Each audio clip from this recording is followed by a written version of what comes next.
Hello everyone, welcome to తాలింపు studio reviews.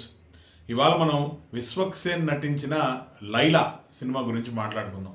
Laila February 14th release అయింది. ఎక్కడ చూసినా లైలా అంటే బ్లాక్ బస్టర్ అని మీరు ఏమైనా ఎక్స్పెక్టేషన్స్ పెట్టుకుంటున్నారేమో. అలా కాదండి. అన్ని కాంట్రవర్సీలు, ప్రాబ్లమ్స్, సినిమాలో ప్రాబ్లం, విశ్వక్ కెరియర్కే ప్రాబ్లం అయ్యేలాగైతే లైలా చిత్రం రూపొందిందని చెప్పాలి. ఎందుకంటే లైలా మీద ఆడియో ఫంక్షన్లో పృథ్వీ గారు ఏదో మాట్లాడటం, అది ఇష్యూ అవ్వడం, అవన్నీ వేసి బాయ్కాట్ లైలా అని హ్యాష్ రావడం, దీంతో కొంత బజ్ అయితే క్రియేట్ అయింది. ఈ క్రమంలో విశ్వక్ లేదు, దానికి మాకు ఏ సంబంధం లేదు, ఆయన ఏదో మాట్లాడారు, ఇలా జరిగింది అలా జరిగింది అనేదో ఆయన ప్రెస్ మీట్ పెట్టి ఇచ్చేశారు. బట్ విశ్వక్ మీద కత్తి కట్టిన ఇద్దరు రివ్యూవర్స్ ఉన్నారు. ఒకటి మూర్తి అని ఒక పెద్ద ఆయన ఉంటాడు. ఈ పెద్ద ఆయన్ని అంతకు ముందు ప్రమోషన్స్లో విశ్వక్ ఊతికారేశాడు.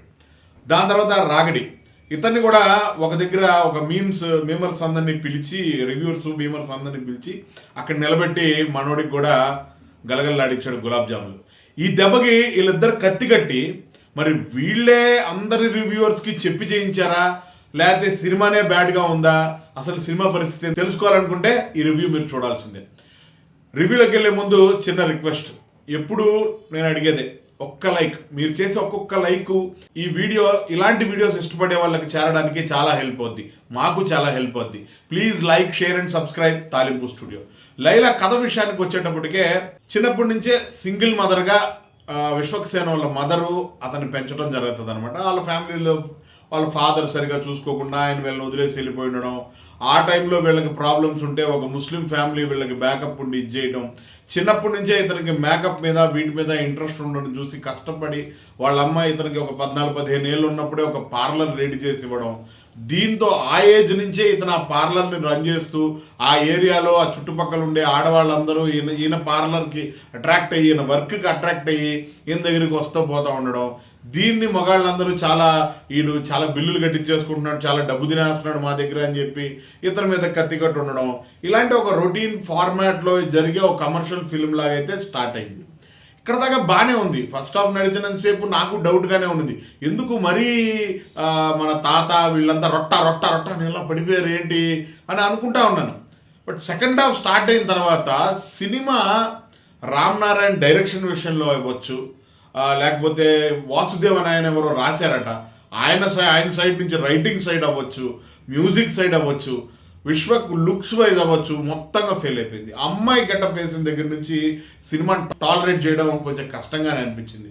రొటీన్ ఫ్లిక్ లాగా వెళ్ళిపోయి ఉంటే బాగానే ఉండేదేమో అనిపించింది. కానీ ఏదైతే ఈ అమ్మాయి గెటప్ని డైజెస్ట్ చేసుకోలేకపోవడం, మీకు చిత్రం బలారే చిత్రం కానీ లేదా లేటెస్ట్గా మన శివకార్తికేయన్ గారు చేసిన ఏంటంటే ఆ గెటప్ సెట్ అవ్వడం, ఆ రీజన్స్ కరెక్ట్గా ఉండడం, ప్లస్ తర్వాత ఆ గెటప్ వచ్చిన తర్వాత జరిగే ప్లే చాలా స్లీక్గా ఇబ్బంది లేకుండా, జుబుక్స్ లేకుండా వెళ్ళడంతో అవి సక్సెస్ అయ్యాయని చెప్పాలి. ఇక్కడికి వచ్చేటప్పటికే ఈ రీజను మరీ చీప్గా ఉండడం, మరీ అసలు అన్యాచురల్. అసలు సినిమా అంటేనే ఫిక్షనల్ వెళ్తాం, దాని గురించి కాదు, అసలు లాజిక్ లేకపోవడం, సినిమా లాజిక్ కూడా ఉండదు, మామూలు లాజిక్ కాదు సినిమా లాజిక్ కూడా ఉండకపోవడం, ఈ అమ్మాయి మీద మగ గెటప్ వేసుకున్న విశ్వక్ సేన్ మీద మగాళ్ళందరూ మనసు పడడం, ఇలాంటి చిరాకుల వల్ల లైలా వెనకబడిందని చెప్పాలి.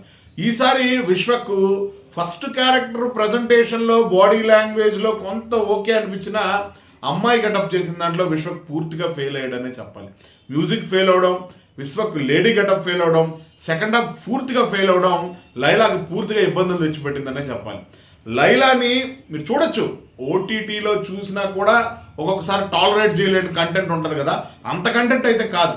జస్ట్ ఊరికే ఓటీటీలో కూర్చొని ఏ సినిమా లేదు అన్నప్పుడు చూసి ఫన్ ఎంజాయ్ చేయొచ్చు. ఎందుకంటే ఇంతకంటే రాడ్డు సినిమా, నేను డైరెక్ట్గా చెప్తున్నా, సంక్రాంతికి వస్తున్నావే చూసి అబ్బా జబ్బా అన్నాం మనందరం. దానికి 300 కోట్లు ఎలాగొచ్చిందో నాకైతే అర్థం కావట్లేదు.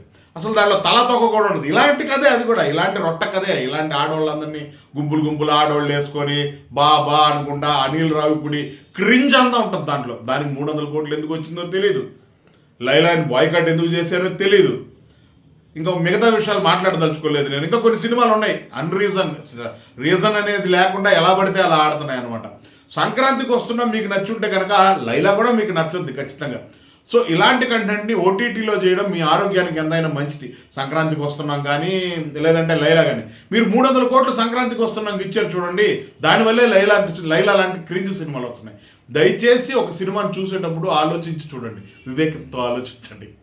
So please like, share and subscribe తాలింపు స్టూడియో. రివ్యూ అంతా నా personal opinion, just for fun. Cinema బాగాలేదు, ఆ ఫ్రస్ట్రేషన్లో మీకు ఎలా చెప్పాలో అర్థం కాక రివ్యూ చేయడం జరిగింది.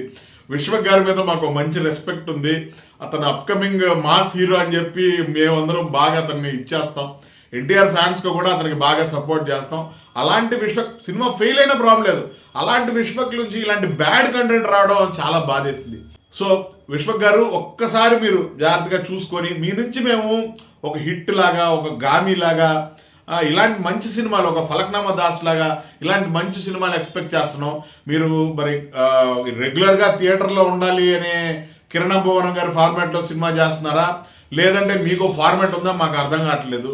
దయచేసి ఇలాంటి చెత్త స్క్రిప్ట్లు మాత్రం ఎంచుకోవద్దని మాత్రం నేను మీకు ఒక ఫ్యాన్గా లేకపోతే ఒక సపోర్టర్గా చెప్తున్నాను.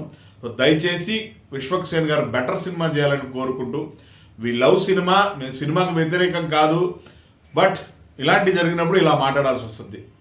మరిన్ని కంటెంట్తో, మరిన్ని విశేషాలతో మీ ముందుకు వస్తూనే ఉంటాను. సైనింగ్ ఆఫ్ కళా సందీప్.